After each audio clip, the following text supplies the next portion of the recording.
Sir जय Hind. Major general हर्ष Kakkar sir, जय हिंद। बहुत बहुत शुक्रिया समय देने के लिए, थैंक यू सर। सर बड़ा इंपॉर्टेंट इशू जिसके ऊपर मैंने आपके साथ बातचीत करनी है, पहलगाम में जो पिछले कल हमला हुआ, उसमें लगभग 28 लोगों की मौत हो चुकी है, 12 से 14 अभी भी घायल बताए जा रहे हैं। गृह मंत्री काफी एक्टिव हैं, कल ही वो श्रीनगर पहुंचे, आज पहलगाम भी गए, घटनास्थल पर भी पहुंचे। प्रधानमंत्री मोदी सऊदी अरब का दौरा अधूरा छोड़कर जो है वापस वापस भारत आ चुके हैं, और आज ही सीसीएस की मीटिंग भी शाम को होने वाली है। इस बीच एनएसए डोवाल और काफी एक्टिव हैं, आर्मी को भी अलर्ट किया गया है। लेकिन जो सवाल अब मेरे लिए समझना जरूरी है सर, कि क्या एक कड़ी निंदा से काम चल जाएगा, या फिर जो एक रेड लाइन थी उसे क्रॉस कर दिया गया है, और अब जरूरी है कि रिप्लाई दिया जाए सर। देखो, सरकार के पास बहुत रेंज ऑफ ऑप्शंस है। डिप्लोमेटिक है, इकोनॉमिक है, मिलिट्री है, बहुत ऑप्शंस है। क्या चुनेंगे वो उनका है, क्योंकि पूरा असेस करेंगे। पहले तो आपको क्लियर होना चाहिए, एविडेंट है पाकिस्तान का हाथ है, एविडेंट है टेररिस्ट पाकिस्तानी है, और अगर वो कैमरा माउंटेड हेलमेट से और फीड ले रहे थे तो वो अपने पर्सनल रिकॉर्डिंग के लिए नहीं है, किसी और के लिए है। तो एविडेंस उधर की तरफ पॉइंट कर रहा है। सरकार जब तक 100% कंफर्म नहीं होगी, उन्होंने अभी तक किसी को अक्यूज नहीं किया है, ऑफिशियली मैसेज दिया है। जब क्लियर होगा तो ऑप्शंस का बहुत वास्ट रेंज है।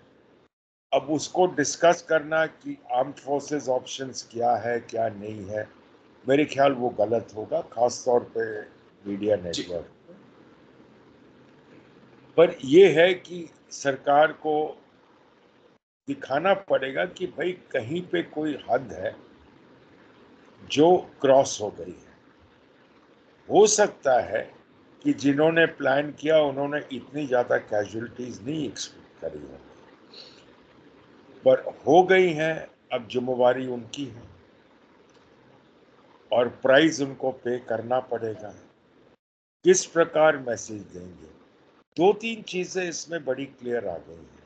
जी पहले दुनिया का सपोर्ट, सऊदी अरेबिया जो एक टाइम अभी भी काफी बार पाकिस्तान को डेप्थ से फंड करके निकालता था, उसका भी सपोर्ट आ गया।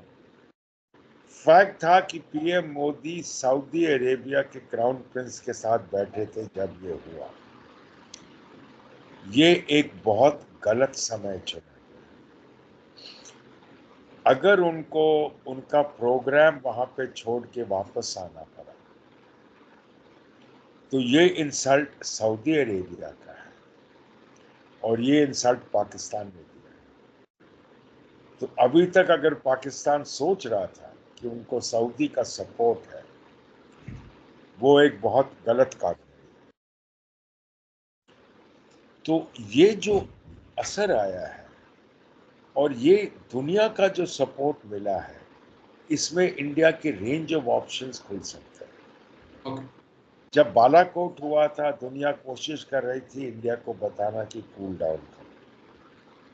अब वो कह रहे हैं कि हम आपके साथ खड़े हैं। जमीन आसमान का फर्क है।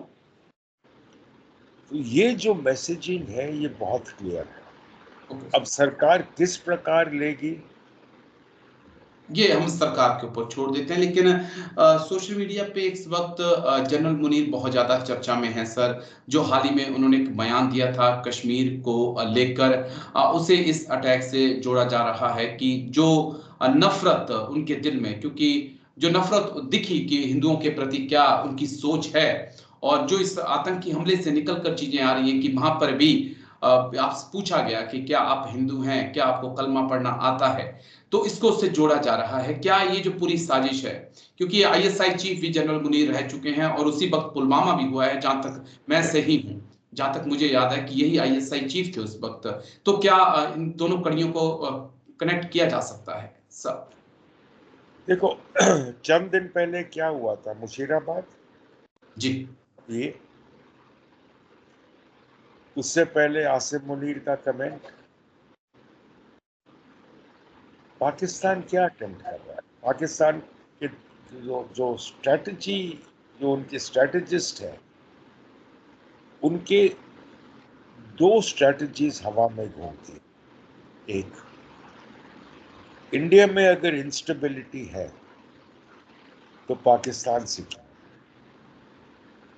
दूसरी बात, road to Balochistan goes via Kashmir. Instability का मतलब internal turmoil, internal turmoil further expand करो, हिंदू मुस्लिम राइट्स। अब कोशिश उन्होंने करी थी मुशीराबाद में, जी, नहीं हुआ। कोशिश यहां है, अभी तक कंट्रोल में है। प्रॉब्लम आएगा कल परसों जब क्रिमेशंस होंगे। इमोशंस को कंट्रोल में रखना है, क्योंकि हर इंसान टेररिस्ट नहीं है। जो है, जो आए हैं, उनके खिलाफ एक्शन लेना है। अगली बात, अगर आप देखो, वो चाहते हैं या सोचते हैं कि अगर कश्मीर में टर्मोइल करेंगे, क्योंकि उनका जो दिमाग में है कि बलूचिस्तान इंडिया का खेल है, जी, तो अगर कश्मीर में टर्मोइल करेंगे तो बलूचिस्तान ठंडा हो जाएगा। उनको ये नहीं पता कि अगर हम एलओसी एक्टिव करेंगे तो उनके ट्रुप्स यहीं बैठेंगे, कौन रहेगा बलूचिस्तान में? तो वो ये जो दो फिलॉसफी पाकिस्तान के थॉट प्रोसेस को गाइड कर रही है, इंटेंशन उनका है कि इंडिया को इंस्टेबल करो, कैसे भी करो।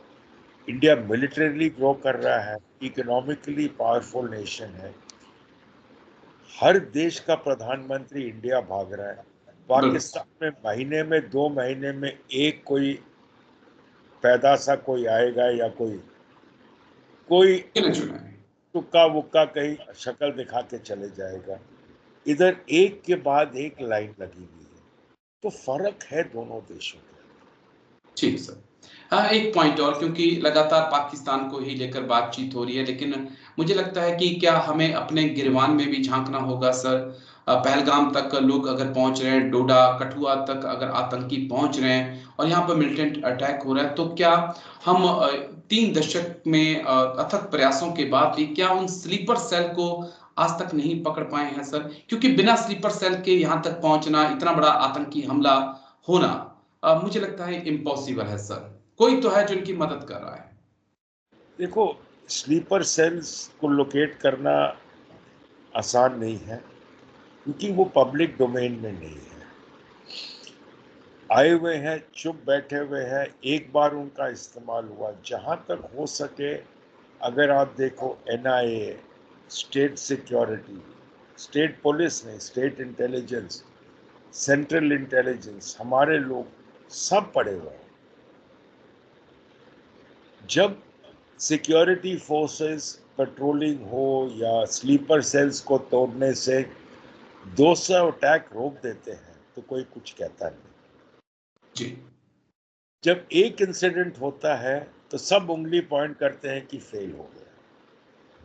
कहीं ना कहीं एक आधा इंसिडेंट हो सकता है।